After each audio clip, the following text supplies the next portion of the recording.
The border crossing.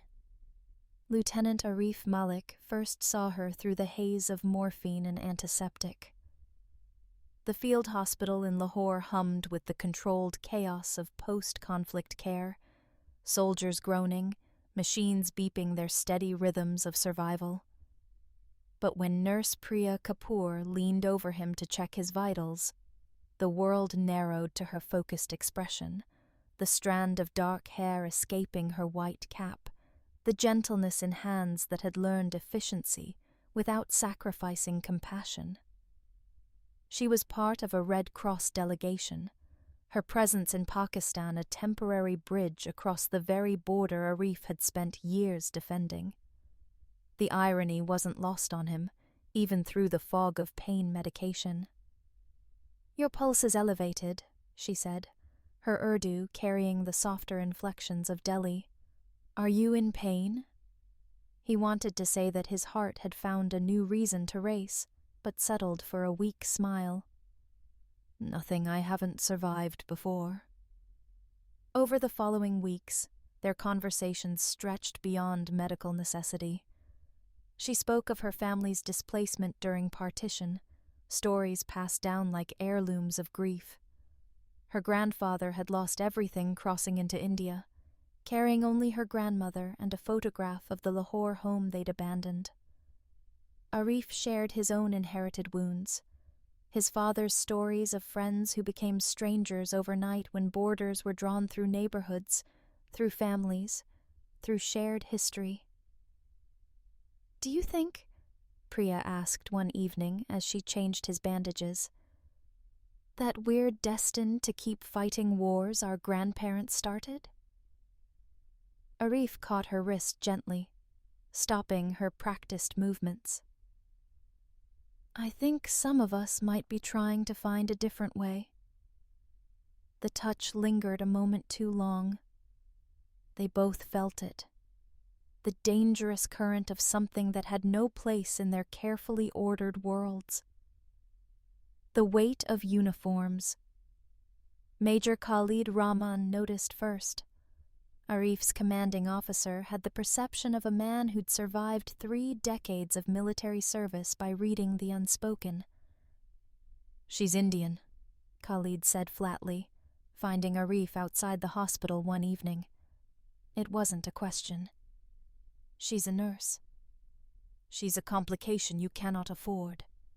Khalid's voice carried no anger, only the weary certainty of experience. "Do you understand what you're risking?" "Not just your career, Arif. Your family's honor, your father's reputation." Arif did understand. His father, Colonel Farid Malik, was a decorated veteran whose sacrifice for Pakistan was legendary. The photograph in their home of Farid shaking hands with the Chief of Army Staff occupied a place of reverence. 3 generations of Maliks had defended this nation, this idea, this carefully guarded identity. "And what if love doesn't recognize borders?" Arif asked quietly. Khalid's expression softened into something like pity. "Then love will break against them like waves against stone, and you, my friend, will drown in between." But hearts, Arif was discovering, followed their own strategy, one that had no regard for tactical wisdom. Part 3. The Threshold of Understanding. Priya's brother, Captain Vikram Kapoor of the Indian Army, arrived at her temporary residence in Lahore with the barely contained fury of protective siblings everywhere. "Have you lost your mind?" He paced her small room like a caged tiger. "A Pakistani soldier? Do you understand what this would do to Papa, after everything our family survived?" Priya faced him with quiet defiance. "After everything our family survived, shouldn't we know better than anyone how meaningless these borders are?" "Those borders," Vikram said sharply, "are drawn in the blood of people we loved."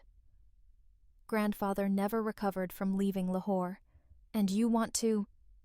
what, marry the enemy? He's not my enemy. Tell that to the government. Tell that to his superiors. Tell that to the world.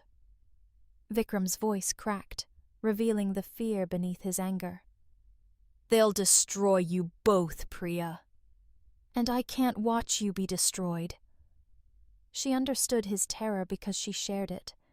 Every conversation with Arif felt like standing at a precipice, exhilarating and terrifying in equal measure.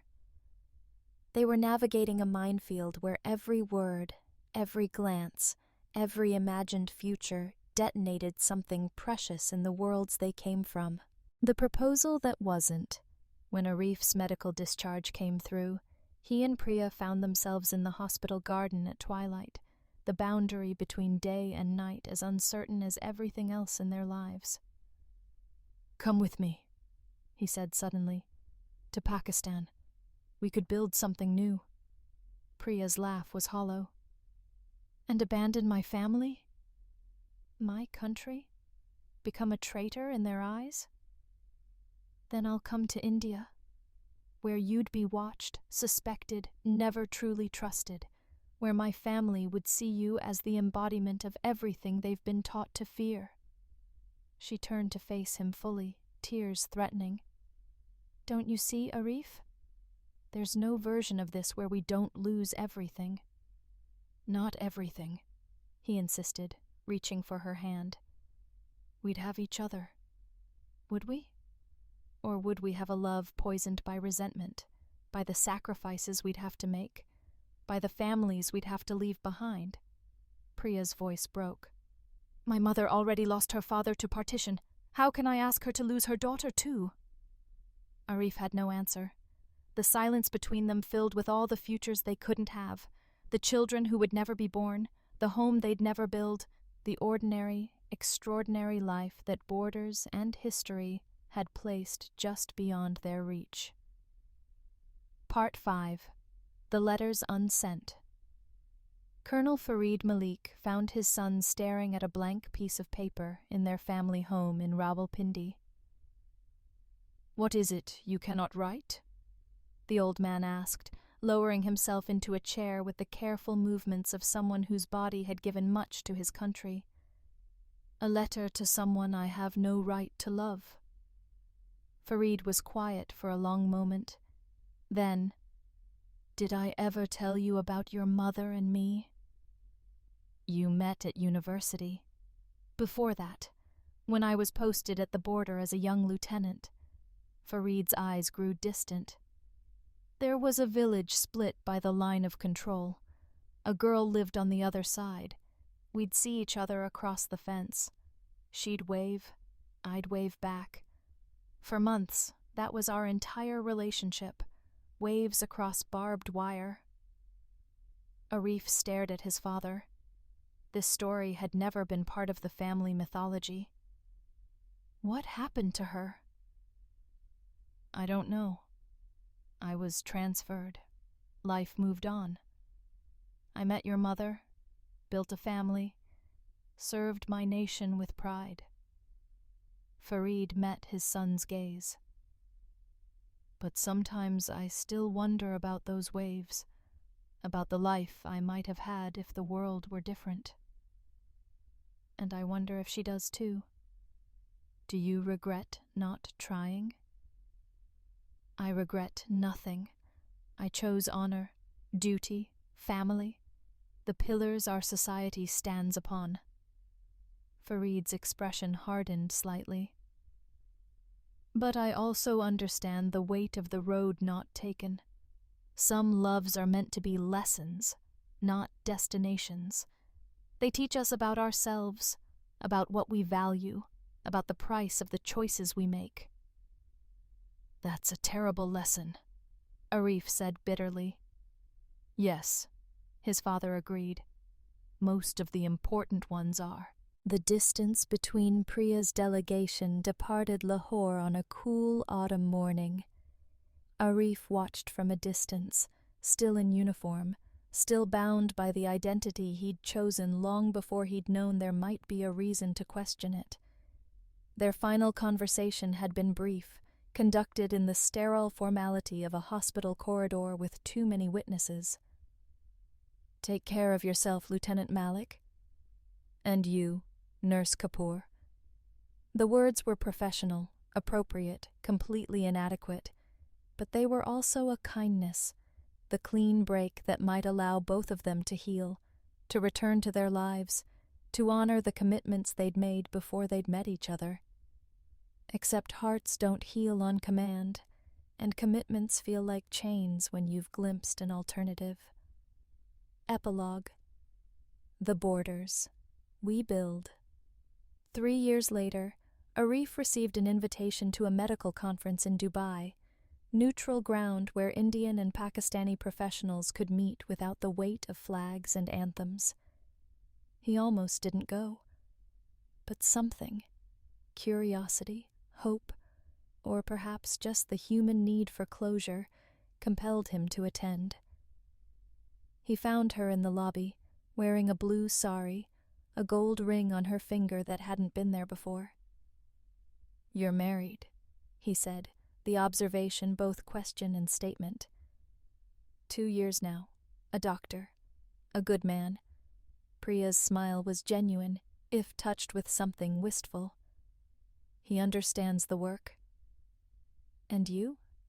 "Engaged. To a colleague's sister. The wedding is next month."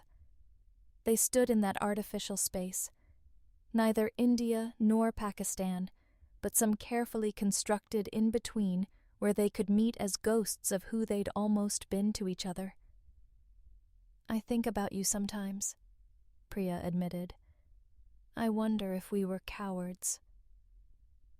"Or if we were brave enough to understand that some loves aren't meant to survive," Arif replied. "That choosing our families, our duties, our identities, that's also a kind of love worth honoring." "Do you believe that?" "I'm trying to." They talked for hours in that neutral space, sharing the lives they'd built in the aftermath of what they'd lost. Priya spoke of her work expanding rural health care in Bihar, of her mother's relief when she'd married within their community, of the nephew who looked just like her grandfather's photographs. Arif described his promotion, his father's pride, the woman who'd agreed to share a life that was respectable, stable, expected. Neither mentioned the dreams that visited sometimes, the parallel universe where borders dissolved and love was enough. As evening fell and they prepared to return to their separate worlds, Priya asked one final question. "Do you think we made the right choice?" Arif considered the question with the gravity it deserved. "I think we made the only choice we could live with." Whether that's the same as right. He trailed off, leaving the thought incomplete. They parted with a handshake, professional, appropriate, utterly civilized. Two people who'd found and lost each other at the intersection of history and geography, of duty and desire, of all the invisible borders that proved more impenetrable than any fence or checkpoint. And perhaps that was its own kind of tragedy. Not that they couldn't be together, but that the world they inhabited had made them into people who couldn't even try. In the space between nations, there are countless stories of hearts that beat across borders, of loves interrupted by lines on maps, by inherited animosities, by the weight of collective memory. Some loves bridge these divides. Others, like Arif and Priya's, become testaments to the human cost of histories we didn't write, but continue to live. Tentar novament, hentar,